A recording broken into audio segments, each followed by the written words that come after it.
Hey guys, Furum here, and today I'm going to be showing you the new 1 vs 1 tournament multiplayer game mode in Asphalt 9. First of all, these are the rewards that you can get in the event. You can get all sorts of legendary blueprints and epics.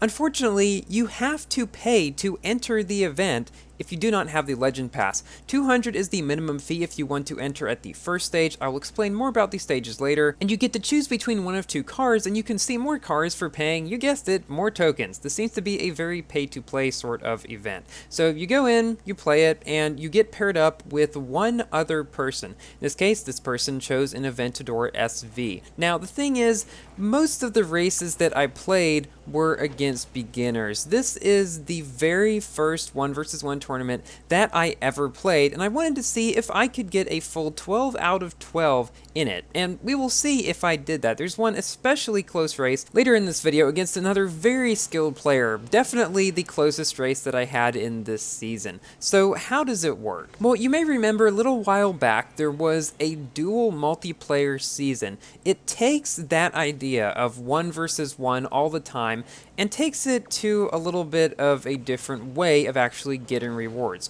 There are no actual leagues in this kind of multiplayer season, and I'm not entirely sure how the matchmaking works, but the basis of this tournament is that you can play up to 12 races, and at the end of those 12 races, you get the highest level of rewards. Now, if you get 3 losses during those 12 races, the tournament ends for you and you don't get as good of rewards. And that was a pretty crazy bounce right there. I fully expected to wreck on my top. Oh, and there's a weird bug in the season on Windows where if you keep pressing escape over and over, it keeps switching between the two end screens. Kind of weird. That hasn't happened previously to me, so I'm not sure why it happened here, but I played around with that a little bit, as you might be able to expect. But the way those paying for other stages works, I believe, because I haven't tried them, because I don't really feel like spending 450 or 750 tokens on one of those, is it allows you to start at a higher stage, basically bypassing the ones before it, I assume checking them so you can get to the highest level of rewards without playing as many races, namely 9 races or 6 races depending on which one you choose instead of 12 races. Now, I would definitely not recommend paying more tokens than you have to in this event. Like, I would say just start at the earliest stage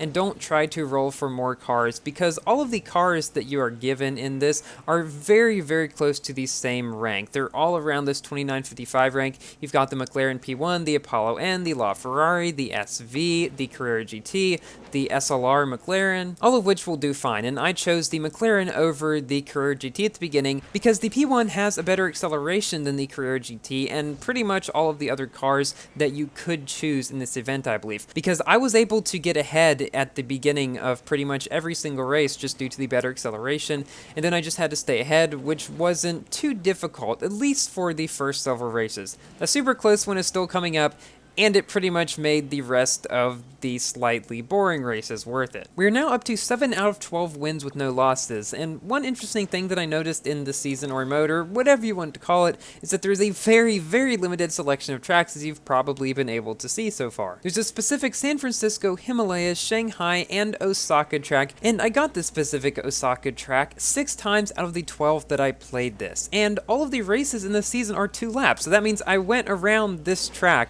like 12 times in the span of an hour, so I got to know it pretty well. Now, this race here, the 8th one, this is the one which was a very close battle against Andre T from the Hispanic Revenge Club. Now, because this was the first club name that I recognized out of all the ones that I played so far, I figured it was probably going to be a pretty close one, but I did not know just how intense it was going to be. He is right behind me on my bumper for the entirety of the way so far. I had to flat spin here because I just did not have enough nitro to shockwave. And by the way, you can't make your cars different colors in the season. They're at stock, I believe, so they're at the stock colors.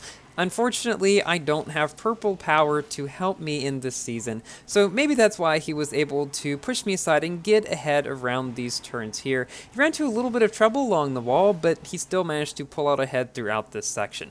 Now, there's one specific part of this track which I have learned pretty well, and it's you have to shockwave across the section here if you don't want to lose speed. If you do perfect nitro or double nitro, you'll lose speed because you have to turn and go across a lot of sidewalk all at once. Now, I do not think he shockwaved over it, and so that that is why I was able to catch up ever so slightly, and keep an eye on that again. That comes into play in the second lap. So for a brief hiatus from talking about this season, the F8 Tributo event, I've pretty much stopped doing that because I'm not going to be able to get the car and there's not many more good rewards that I can get in it. The 599XX Evo Grand Prix is going okay. I'm probably going to end up around the 10th position because I do just have a 1-star car. We'll see if I'm able to get it guaranteed with a key or through packs. And I have been recording races in the F8 Tributo multiplayer season, so that is definitely going to be coming pretty soon. Hopefully by the end of the season. And I've got one more of those little ESL preview promo sort of videos, whatever you want to call them, coming your way. Sort of commentating like I plan to in the ESL Mobile Open Asphalt 9 Finals, which will be held on November 15th at 2 p.m. Pacific time. So I hope to see you guys there. It's going to be set up pretty much the same way as Season 5, and I'm sure it will be a lot of fun. You see there, he didn't shockwave over that part, and I did. That's what allowed me to catch up to him.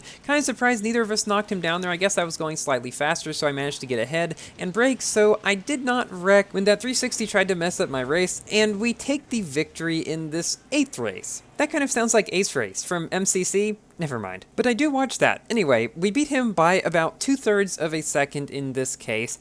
And the next 2 races that I got were also on Osaka, this same track, and they were against beginners again, I believe, so these basically felt like deja vu, just duplicate races without much happening in them. I'll definitely play some more in this tournament after the 24-hour cooldown ends, which there has to be in between times that you play it. I guess because they don't want you to get infinite rewards from it, because the rewards are actually kind of decent. Those epics can be fairly useful because usually you can't really get those except in car hunts and then in the legend store, but it would be kind of nice to be able to play as many as we want after spending as many tokens as we do in order to play this. So this race here against this SLR was my 12th race. I did not have any losses, and I have shown all the races that I played. I didn't cut any out in this video, and I want to know if I make more videos in this tournament, whether it's this one or whether it comes back again, would you guys like me to basically do this again where I show every race in a series, or just take some of the best ones like I do in a lot of my other multiplayer videos? I just decided to try something a little different this time. So here we get to claim our final versus box, which we get decent rewards. I mean, 3 Regera Blueprints and 1 Regera Epic. That's nothing to sneeze at. So thank you all for watching. Please like the video if you've enjoyed, and consider subscribing for more Asphalt and other games content. And I will see you in my next video. Goodbye.